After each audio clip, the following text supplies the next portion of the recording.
טוב, היום אנחנו לומדים את דבר מלכות, השיחה ממש האחרונה של הרבי.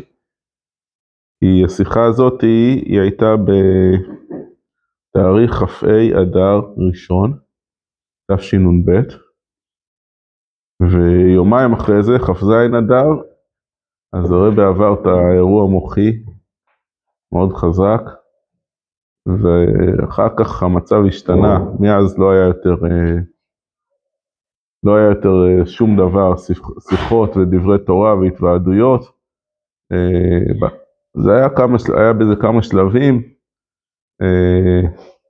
בהתחלה הרבי היה מאושפז, ואחר כך מי שמכיר את הוידאו, היה תקופה של כמה חודשים, שעשו כזה חלון למעלה, בבית כנסת ב-770, והרבי היה שם וילון כזה, והרבי היה יוצא שם מין מרפסת כזאת גבוהה, הוא יוצא שם על המרפסת בסוף התפילות, והקהל היה מאוד שר, ישרים יחי אדוננו, וזה בעצם היה אחר כך המצב נהיה עוד יותר גרוע, עד שהגיע ג' תמוז, אבל בעצם עכשיו השיחה הזאת זו שיחה אחרונה. שיחה אחרונה ממש, וכמובן הרבי אנחנו דיברנו על זה כבר, שהרבי, מה שנקרא, בכל פעם שקורה משהו, אז הוא מספר לנו על זה כבר ומכין אותנו, לא תמיד ראו את זה באותו זמן, אבל אחר כך מבינים את הדברים ככה שהם מסתכלים. עכשיו, אני רוצה להגיד משהו לפני שנתחיל ללמוד, בכלל אצל החסידים כל הזמן מדברים על הרבי ומה קרה עם הרבי, והיה לו ככה והיה לו ככה, הוא הרגיש טוב, הוא הרגיש לא טוב, ויש כאלה שחושבים אולי מה זה מוגזם קצת, כאילו מה זה משנה, בן אדם קצת לא מרגיש טוב, ועובר משהו ויש לו זה, והוא פה, אז צריך לדעת שרבי זה נשמה כללית.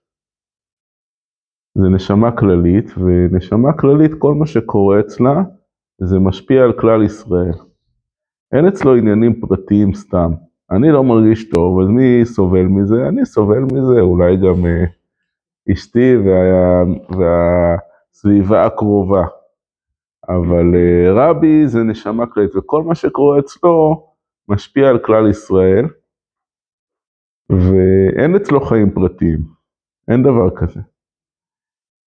וגם אין אצלו עניינים שהם סתם, אין אצלו, גם אצלנו שום דבר זה לא סתם, אבל אצל רבי כל עניין זה, כן, בדיוק, אצל רבי כל עניין זה עניין אלוקי.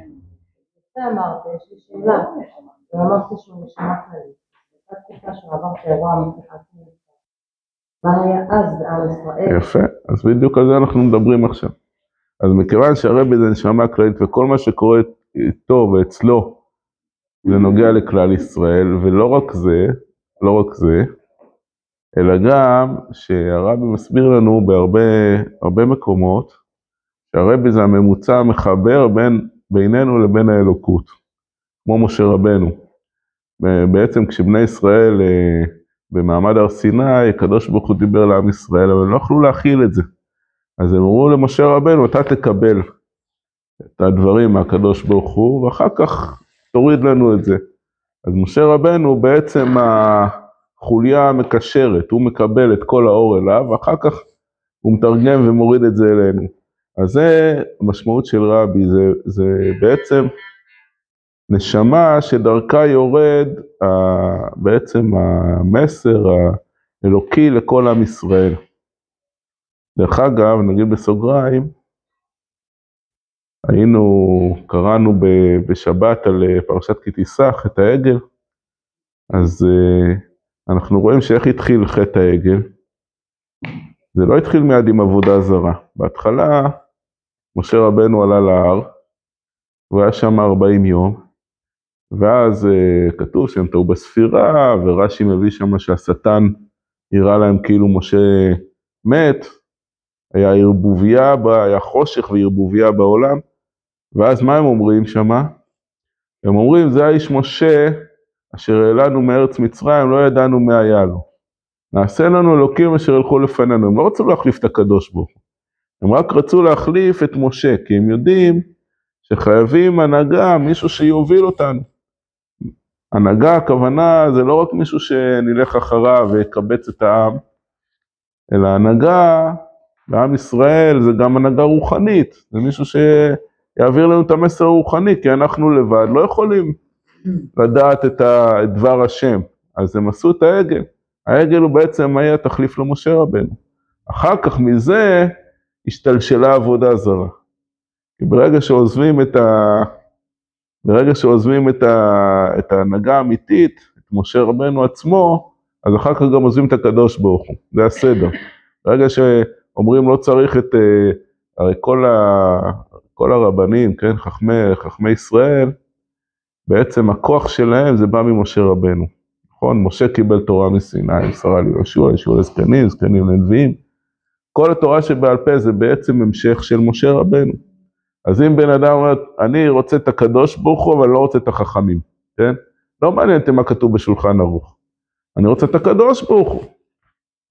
אין לו את הקדוש ברוך הוא ככה, נכון? זאת אומרת, כל הקשר שלנו עם הקדוש ברוך הוא זה דרך משה רבנו, והחכמים שבעצם מקבלים ממשה, לכן יש מושג כזה של סמיכה. מה זה סמיכה? כן, סמיכה, משה רבנו סומך את יהושע, נכון? יהושע סומך אחריו 70 זקנים. הסמיכה זה בעצם אומר שהכוח שיש לאותו רב להגיד לנו את דבר השם, זה לא בא ממנו. הוא נסמך על ידי זה שהיה לפניו, וזה שהיה לפניו נסמך על זה עד משה רבנו. זאת אומרת, יש לו כוח ממשה רבנו להגיד לנו את דבר השם. בלי החכמים, אין לנו קשר עם הקדוש ברוך הוא. אנחנו יכולים להיות יהודים מאמינים וטובים, אבל יש המון, יש רפורמים, ויש קונסרבטיבים, ויש יהודים שמאמינים בנצרות. למה? כי הם לא דבקים בחכמים. מי שלא דבק בחכמי ישראל, אז הוא לא, בסופו של דבר הוא עוזב גם את הקדוש ברוך הוא.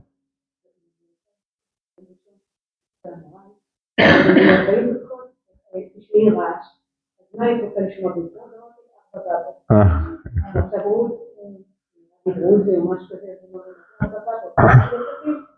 אז הוא נעים, ואז פתאום אני ראיתי את הקשר מנגדי תמיד, שאמרתי שקשר מנגדי תמיד, פתאום אני רואה את הרבי מעליי והוא מחייך אליי, אני אומרת, הוא לא עושה, אבל אני אומרת, על השם אני רציתי קשר איתך, אבל עוד פעם, במשך 40 דקות, אני רואה את הרבי מחייך אליי. ואז אני רואה כזה, בהתחלה התרגשתי, הוא אמר לי, אסור לי לדעת במראי, ואני פשוט עשיתי כל העדות שידעת, ושתעתי בפעמון, ואז הוא אמר לי, מה קרה? אמרתי לו, אני מתבקשת ואני יודעת. הוא אומר לי, טוב, אני מחכה אותך. ואז באמת ככה הרגשתי, ושוב, כל הזמן קשר שלי איתכם, הוא היה איתו, הוא מחייך אליי, זה היה רוגע שאי אפשר להסביר אותו. ממש במשך 40 דקות, ויצאתי משם ככה עם ציור כזה גדול, ואז הוא אמר לי, הבחור שם, הניגונים עשו לך את זה. כן. אז באמת... אני תסביר לו שזה הקשר. כן, נכון. אז באמת רואים, כתוב בזוהר כתוב, יש פסוק בתורה שאומר 3 פעמים בשנה, ייראה כל זכורך את פני האדון השם. זה מצוות ראייה, לעלות לרגל, ולהיראות לפני השם, ולראות את השם, שהיו, מה זה ראייה? ראייה הכוונה שאי אפשר לראות את השם, אין לו גוף ואין לו דמות הגוף, אבל כשהיו עולים לרגל, אז הגילוי אלוקות היה כל כך חזק, שזה היה ודאות כמו של דבר שראית אותו, אפילו יותר חזק. אז הזוהר הקדוש, שזה היה אחרי חורבן הבית, הוא אומר איך אנחנו יכולים לקיים את מצוות ראייה, אני רוצה ללכת לראות את פני השם. אז אומר הזוהר, מן פני האדון הוואי, מי זה פני האדון השם? רשב"י. איך תראה את רשב"י, אתה רואה את השם. למה? כי אצל הצדיקים, הנוכחות האלוקית היא כל כך גלויה, שהגוף הוא בעצם רק כלי, הוא מרכבה. אז בגוף הזה שוכן הקדוש ברוך הוא ממש. זה לא מפריד, להפך זה מחבר. אז לכן, כל מה שקורה עם הרבי זה בעצם נוגע לכלל ישראל, ושמה יש את ההתרחשות האלוקית, כן? זאת אומרת, משה רבנו עולה להר, אז זה משהו אלוקי, משה רבנו יורד מההר, זה מה, עכשיו האלוקות עולה, עכשיו האלוקות יורדת, כן? זה כל מאורע כזה, וגם הפוך. זאת אומרת, לא רק שעם ישראל מקבלים את כל מה שיש להם דרך משה רבנו, אלא גם משה רבנו, כל הכוח שלו להתקשר עם בורא עולם, זה תלוי בעם ישראל. ולכן אנחנו רואים שבני ישראל עושים את העגל, מה הקדוש ברוך הוא אומר למשה? הוא אומר לו, לך רד כי שיחת עמך. מה זה לך רד? כל מה שנתתי לך היה בשבילם. כן, זה חבילה אחת. אז מספרים שאדמו"ר הזקן שהוא כתב את התניא, אז בתניא יש כל מיני פרקים, יש פרקים שעוסקים בשמחה, יש פרקים שעוסקים יותר במרירות, יש כל מיני, אז כשאדמו"ר הזקן, כל פרק שהוא כתב, אז הוא לא סתם כתב, הוא חי את זה, הוא נכנס לזה, הוא חי את זה, הוא היה שם כל כולו. אז אומרים שהחסידים באותה תקופה, כשאדמו"ר הזקן עסק בשמחה, אצל כל החסידים הייתה שמחה. וכשאדמו"ר הזקן עסק בפרקים של מרירות, פתאום כולם הרגישו כזה, איזה ענן עליהם. כי שמה, איפה שהרבי נמצא, שמה נמצא התרחשות האלוקית. אז כשהרבי נמצא במצב של שמחה, יש שמחה, האלוקות כביכול, זאת אומרת, זה אותו דבר, זה כן, זה דבר אחד. אז לכן, אצל החסידים היה חשוב לדעת כל מה שקורה אצל הרבי. אז בשיחה הזאת האחרונה, הרבי מסביר לנו בעצם מה קורה בתקופה הזאת, שכביכול הוא מתחיל להתכסות ולהסתלק מעינינו. מה קורה שם? מה הסיפור הזה? איך אנחנו צריכים להתייחס? איך אנחנו צריכים לחשוב? איך אנחנו צריכים להתחבר עכשיו עם בורא עולם? כן? אז אני אקרא עכשיו נקודה מהשיחה, לא את הכל, ונראה מהנקודה הזאת ככה מה זה אומר לנו. אז זה הפרשת ויקל, כמו השנה, הרבה פעמים ויקל פקודי הולכים ביחד. אבל אז היה ויקל פקודי נפרדים, כמו השנה, ובעצם שתי הפרשות האלה ויקל פקודי, הן עסוקות בהקמת המשכן. זאת אומרת, ויקל זה מה שמשה רבנו אוסף את כל עם ישראל, ומצווה עליהם אל המלאכה של המשכן, ופקודי מספרים לנו על כל המצרכים, על כל החומרים שבני ישראל הביאו, ועכשיו מתחילים מה שנקרא למיין את הדברים, לספור אותם, ולהתחיל לבנות את המשכן בפועל. אז ויקל, משה רבנו מקהיל את העם, הוא אוסף את כולם, והוא מצווה אותם על מלאכת המשכן. אז עכשיו נראה קטע קצר מהשיחה. עשיית המשכן לא יתברך, יכולה להיות בבית אופנים. א', על ידי גישה כללית שצריכים להקיל את הכל לעשיית המשכן, ויקל תרומה להשם. באופן שמרבים העם להביא ויותר, זאת אומרת, מביאים, עוד לא חושבים כל כך על הפרטים, כן? הבאת יותר, הבאת, מה שנקרא, לאסוף את הכל ביחד. ב', על ידי התבוננות במציאותו של כל פרט ופרט. חשיבותו המיוחדת, מעלותיו ותכונותיו המיוחדות, כדי לנצל כל פרט ופרט, כל מעלה ותכונה באופן המתאים להשימוש לקונו, להיות חלק מסוים במשכן, פקודי המשכן. החילוק שביניהם הוא לא רק בסדר הדברים, אם מתחילים מהכלל או שמתחילים מהפרטים, אלא גם בתוכן העבודה עצמה. כשמתחילים התבוננות במציאותו של כל פרט ופרט, נרגשת לכל הראש בעיקר המציאות שבעולם. מציאות בעלת חשיבות, מעלה ותכונה מיוחדת. והעבודה היא לפעול שמציאות זו תנוצל לעשיית המשכן. הדרך מה שכתוב, אני נבראתי לשמש את קוני. שנרגשת תחילה המציאות אני, והחידוש הוא שנבראתי לשמש את קוני. כמו שכתוב, מציאות בפשיטות ואלוקות בהתחדשות. עוד מעט נסביר. כשמתחילים מהגישה הכללית להקיל את הכל עשיית המשכן, נרגשת לכל הראש בעיקר מציאותו יתברך, ועשו לי מקדש, ומילא גם בענייני העולם, נרגש בעיקר לא המציאות שלהם, שנוצלה עשיית המשכן, שכל מציאותם מנהל המשכן לא יתברך, על דרך אני לא נבראתי אלא לשמש את קוני, שנרגש תחילה מציאותו יתברך, והחידוש הוא במציאות הנברא, בסגנון אחר. החילוק בין ההמשכה להעלאה, עבודה דפקודי באופן של המשכה, להמשיך ולגלות האלוקות במציאות העולם, בכל פרט ופרט לפי עניינו, דרגת האלוקות השייכת לעולם. עבודה דויקל היא באופן של העלאה, להקיל ולהעלות את כל העניינים שבעולם, על יציאה ממציאותם, והתעלות לדרגה אלוקית של למעלה מעולם. זה שתוכל להסביר. אז הרבי אומר שאנחנו אולי ממש נוריד את זה לחיים שלנו. עכשיו אנחנו דיברו פה לפני השיעור על פסח. אנחנו יכולים להיות כמובן שכל אחד ואחת מבני ישראל, אנחנו מאוד מאוד עסוקים. יש המון פרטים בחיים, המון משימות, אין לנו זמן, רצים מדבר לדבר, כל פרט הוא מאוד מאוד חשוב, אסור לוותר, עניינים של הבית, עניינים של המשפחה, עניינים של בריאות, עניינים של קדושה, מצוות, שיהיה מצות, שיהיה אוכל לשבת, כן? אנחנו המון מה שנקרא בעולם של הפרטים, כן? העולם של הפרטים, שם אנחנו נמצאים מפרט לפרט, וכל פרט יש לו חשיבות גדולה, אם חסר, חס וחלילה, אני יודע מה, מצות.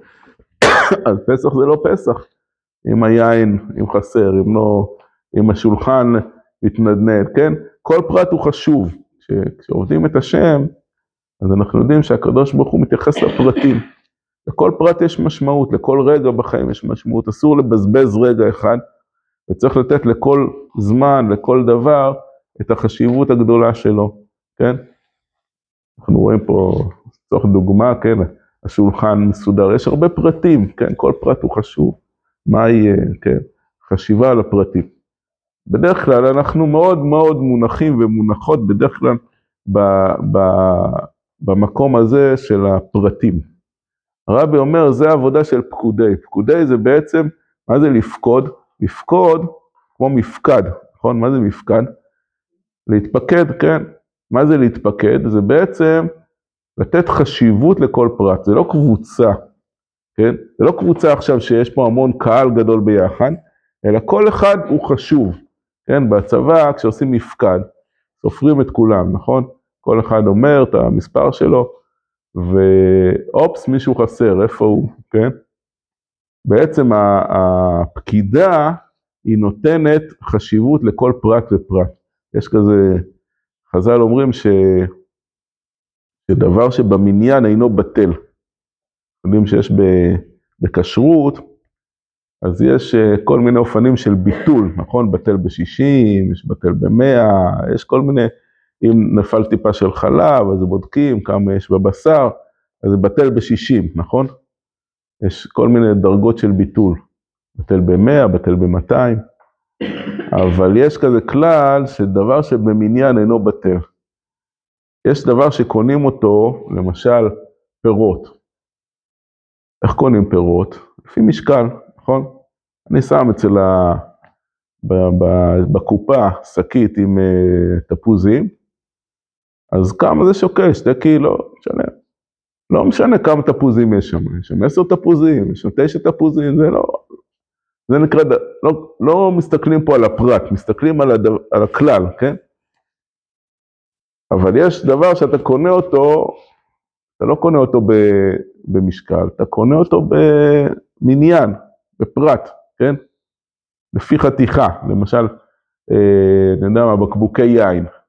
בקבוק יין, אתה לא שם על המשקל ושוקל אותך, תשמע, יש לך פה 20 קילו יין. כמה בקבוקים, כל אחד חשוב, נכון? אז ההלכה אומרת, דבר מעניין, דבר שבמניין אינו בטל.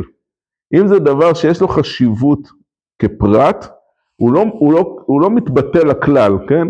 כל פרט חשוב, אז הוא לא בטל, לא משנה כמה תשים כנגדו, הוא לא בטל לעולם, זה נקרא דבר שבמניין. זאת אומרת, המניין, הפקידה היא נותנת חשיבות לכל פרט, כל פרט חשוב. רגע, חסר קפה, חסר סוכר, כן? זה חשוב, כל דבר חשוב, זה לא, אוקיי, הכל בסדר, כן? אפשר להסתדר. לא, כל פרט הוא חשוב. אנחנו בדרך כלל נמצאים בתוך העולם של הפרטים, זה פקודי. אבל הרבי אומר שיש עבודה אחרת, שזה עבודה של ויקל. מה זה ויקל? ויקל זה בעצם לאסוף את הכל ולעשות מהכל אחד. כן, קהל, מה זה קהל? זה הופכים את כל הפרטים לאחד. מה הכוונה מבחינה רוחנית? אנחנו צריכים לפעמים לצאת קצת מהעולם של הפרטים, של העיסוק בפרטים. מהמציאות שנותנת חשיבות מאוד מאוד גדולה למה שיש בעולם שלנו. ולעלות למקום יותר גבוה, שבעצם אנחנו מתאחדים עם המתכללים, הכל נכלל במהות האלוקית. זה נקרא ויקל. כל הפרטים, כל המציאות עולה והופכת להיות דבר אחד. ומתכללת עם הבורא, מתכללת באחדות האלוקית. שם אין פרטים. זה נקרא ויקל. אז הרב אומר פה שויקל, זה יכול להיות, זה נקרא העלאה והמשכה בלשון של הפנימיות. מה זה המשכה? המשכה זה מלמעלה למטה. מלמעלה למטה, הכוונה שאנחנו מסתכלים על כל פרט, מה שנקרא, ונותנים לו חשיבות. זה מלמעלה למטה, כן? זה המשכה, כן, פקודי. זאת אומרת, זה כאילו אני אומר, אוקיי, יש לי רעיון, בוא נעשה שיעור בבית, כן? זה רעיון כללי. עכשיו בוא נראה את הפרטים, את מי אני מזמין, באיזה שעה, כמה כיסאות, כמה שולחנות, איזה קיבוץ, זה נקרא מלמעלה למטה, מהכלל אל הפרט. זה המשכה, זה נקרא המשכה. זאת אומרת, לתת חשיבות לפרט. כאילו האלוקות יורדת לתוך הפרטים, כן? לתוך הזמן, לתוך המקום.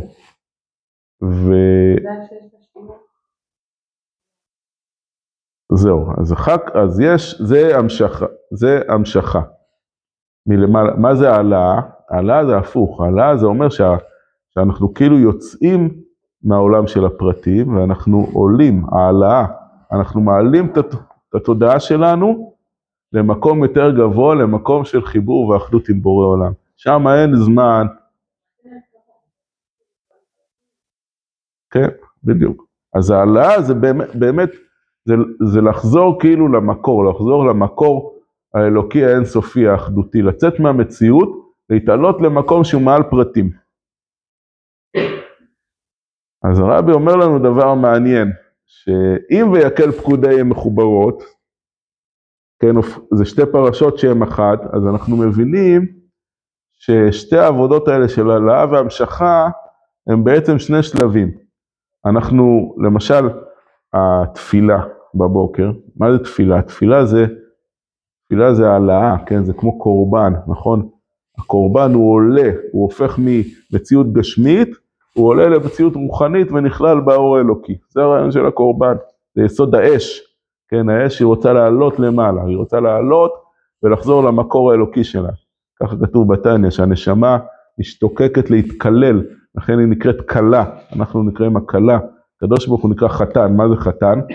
חתן זה מלשון נחת, הוא יורד אלינו, הוא יורד לעולם הפרטים, הוא נמצא באינסוף, באחדות, הוא נותן חשיבות לפרטים. אנחנו הפוך, אנחנו נמצאים בתוך הפרטים, ואנחנו צריכים קלה, כן? מה זה קלה? שהיא רוצה להתקלות, לחזור לאחד, לצאת מהעולם שלה. אז זה התפילה, התפילה זה בעצם המקום הזה שהנשמה רוצה לחזור למקור האלוקי שלה, להתאחד עם השם יתברך. אז בדרך כלל מה אומרים? תתפלל, תעלה למעלה, אין עוד מלבדו, השם אחד תהיה איתו קצת, אבל זה ייתן לך כוח אחר כך שאתה חוזר לתוך העולם של המציאות, של הפרטים, שכל פרט אתה נותן לו חשיבות רוחנית, אתה עושה אותו לשם שמיים, כי הלכת, התמלאת, כן, נטענת באלוקות, כמו שהנשמה בלילה, כן, היא עולה למעלה, היא מקבלת, היא ניתנת, אחר כך כשאני קם בבוקר, אז אני זוכר שכל דבר לשם שמיים. כל מה שאני עושה, אני נותן חשיבות לפרטים, זה נקרא העלאה והמשכה. זה שתי תנועות שהן משלימות אחת השנייה. אבל הרב אומר בשיחה הזאת, זה כשויקל ופקודי ביחד, הן מחוברות. אבל מה קורה שהן נפרדות? אז הרב אומר פה דבר מעניין, שיש עבודה של ויקל בפני עצמה ופקודי בפני עצמו. לא בשביל, לא לעלות ולהתאחד עם האלוקות, בשביל לרדת לפרטים, בשביל שיהיה לי כוח כאילו אני הולך לישון, בשביל שיהיה לי כוח לקום ולהתעסק עם כל המשימות של היום, כן? אני עושה מנוחה, חצי שעה בצהריים, בשביל שיהיה לי כוח להמשיך ולעבוד. זה נקרא ויקל פקודיהם ביחד. הרבי אומר שיש עבודה שכל אחד בפני עצמה, שויקל זה בפני עצמו, עבודה בפני עצמה, שמה המהות שלה? להתעלות ולהתחבר עם האחד. ישראל והקדוש ברוך הוא דבר אחד. הרבי אומר שזה קשור גם למחצית השקל. באותה שנה זה יצא פרשת שקלים. השנה מעוברת. מה רואים בפרשת שקלים? שכל אחד צריך לתת מחצית השקל, שקל הקודש, וכתוב שם ששקל הוא 20 גרה. גרה זה כמו אגורה. וצריך לתת מחצית השקל, 10 גרה. אז אומרים, למה אומרים תביא חצי?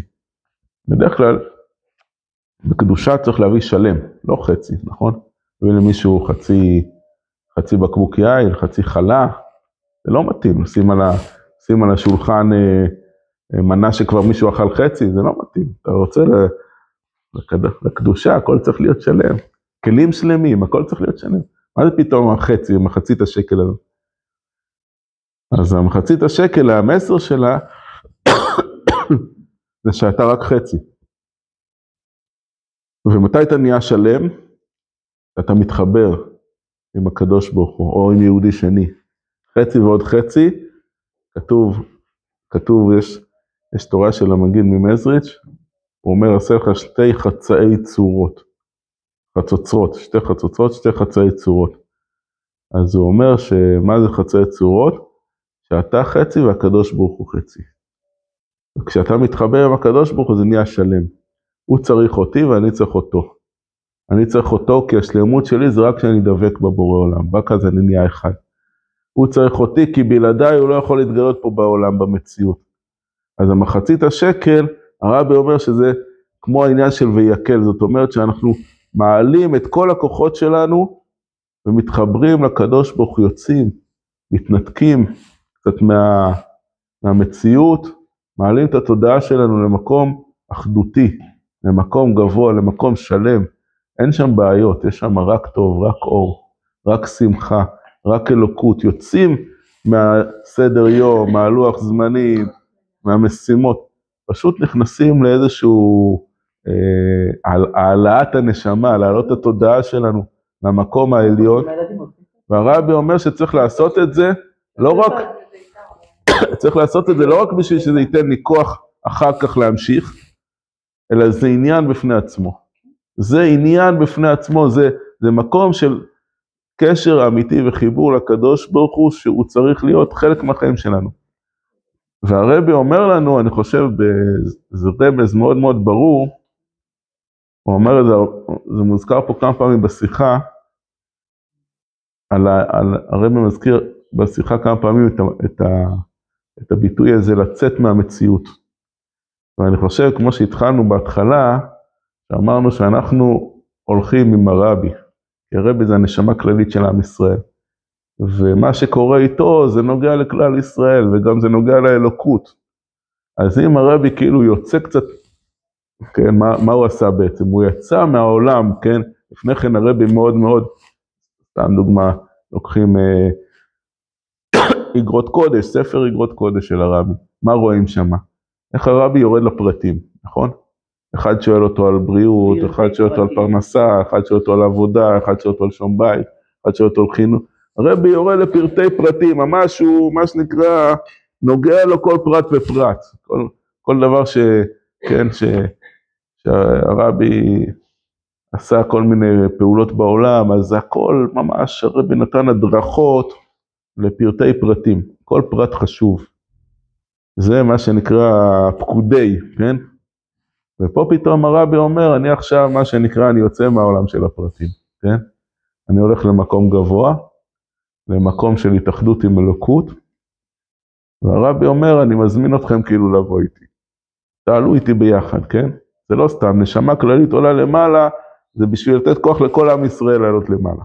לעלות למקום הזה של ישראל והקדוש ברוך הוא כול אחד, המקום שהוא מעל העולם קצת, מעל הפרטים. זאת אומרת, למקום הזה שיש בתניא, יש פרק בתניא שהוא מביא את חבקוק.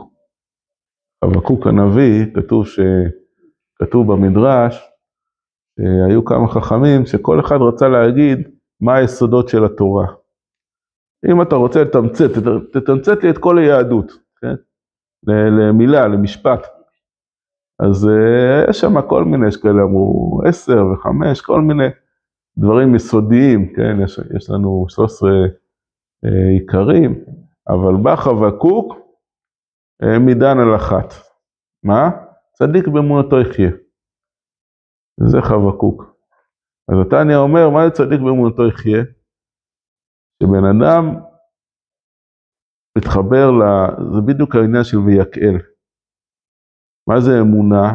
אמונה זה להאמין, לדעת שהקדוש ברוך הוא זה המציאות היחידה, שאין עוד מלבדו. זה אמונה אצל יהודי.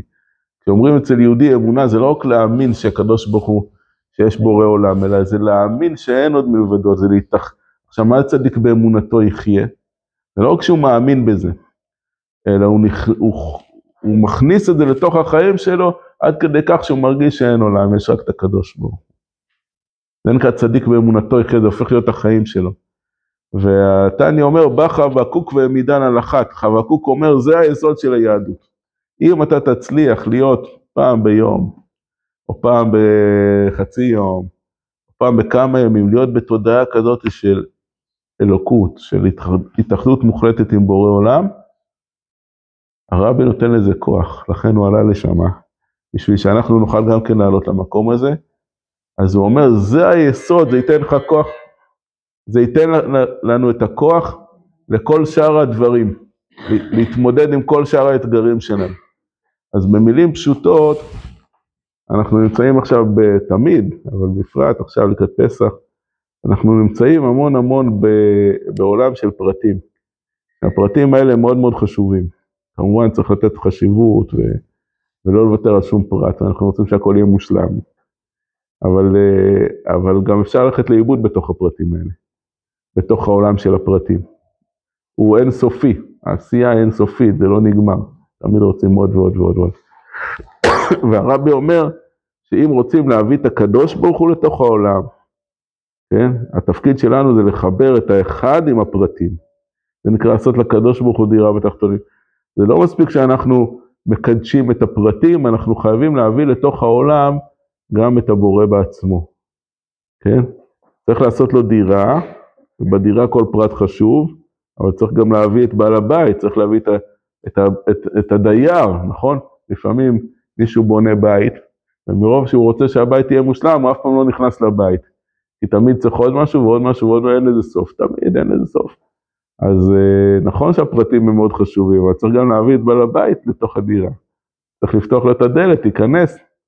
אז הרבי אומר שאם אנחנו רוצים להביא את בעל הבית, את הקדוש ברוך הוא, לתוך הפרטים, לתוך העולם שלנו, כל אחד ואחת לתוך המשכן הפרטי, אז אנחנו צריכים מדי פעם לעלות קצת מהעולם של הפרטים, של הפקודי, ופשוט לנסות להרים את התודעה שלנו לאחדות ושמחה וחיבור אינסופי עם הקדוש ברוך הוא, במקום כזה שאנחנו מרגישים שישראל והקדוש ברוך הוא זה דבר אחד, אני והקדוש ברוך הוא זה דבר אחד, וזאת המציאות היחידה שלי. וזה עוזר להתחבר עם הרבי, כי הרבי הוא בעצם עוזר לנו לקחת את הנשמות שלנו למקום הגבוה הזה, וזה בעצם אחר כך מאפשר, למה אומרים שמע ישראל עוצמים עיניים? זה בדיוק הדבר. כי אומרים שמע ישראל השם אחד, אז תעצום את העיניים, כי העיניים שלי רואות, כן, אני צריך לעשות ככה, ויש פה כל מיני, איפה השם אחד? בהשם אחד לא צריך לעשות כלום. בהשם אחד אין משימות. התניא אומר שמי שמתעסק בדבר הזה של אחדות השם, אז הוא צריך לחשוב שלא מוטלת עליו עכשיו שום מצווה. כל הלוז שלי, כל המשימות, כל מה שאני צריך לעשות, לא קיים. שם לא קיים. יש רק להתחבר עם השם יתברך בשמחה. אחר כך אנחנו פותחים את העיניים, אנחנו חוזרים, ובסדר, כל המשימות יחכו לנו, הם לא יברחו. אבל הדבר הזה, היכולת הזאת היא לעלות ויקל, להקיל את כל הכוחות שלנו, את כל המציאות שלנו, ולהתאחד עם השם יתברך. זה דבר מאוד מאוד נפלא, וזהו, זה בעצם מה שאני חושב, עד שנזכה, שנראה את ההתגלות מחדש של הרבי, והוא יוריד לנו את התורה, כתוב בכתבי האריזה, כמו שאצל משה רבנו, שהוא עלה להר ל-40 יום לקבל את התורה, אז הדבר הזה גם חוזר לעצמו לפני הגאולה, אז הרבי עולה להר לקבל את התורה החדשה, התורה של משיח. אבל יש גם עבודה להיות עם הרבי גם כשהוא על ההר, לא רק כשהוא ירד ויביא לנו תורה חדשה מאיתי תצא, להיות איתו למעלה על ההר, להתחבר למקום הגבוה הזה שמעל המציאות, התאחדות ודבקות עם השם יתברך, וזה אפשרי, כל אחד ואחת יכול לעשות את זה, וזה נותן המון שמחה והמון שקט והמון מנוחה, והמון רוגע לתוך החיים שלנו, שלא נחשוב שזה לא שייך אלינו, כי אנחנו מאוד מאוד לא רגילים בזה. פשוט לנסות לתרגל את זה, להיכנס למין תודעה, למין עולם כזה של להרגיש איך אנחנו נכללים ועטופים באלוקות, כל אחד, איך שאין איזה טכניקה אחת לעשות את זה, אבל זה פשוט להיכנס לאיזשהו מקום כזה של שקט וחיבור מאוד מאוד גבוה עם האלוקות, עד כדי כך שאנחנו מרגישים שמפסיקים להרגיש את כל הרעש, את כל המולה, את כל... אני שמעתי פעם שהיה צדיק שהיה לו איזה ניתוח, לא יודע, משהו מאוד מאוד קשה, לקרות איזה רגל, השם ישמור, משהו מאוד קשה. שאלו אותו אם הוא רוצה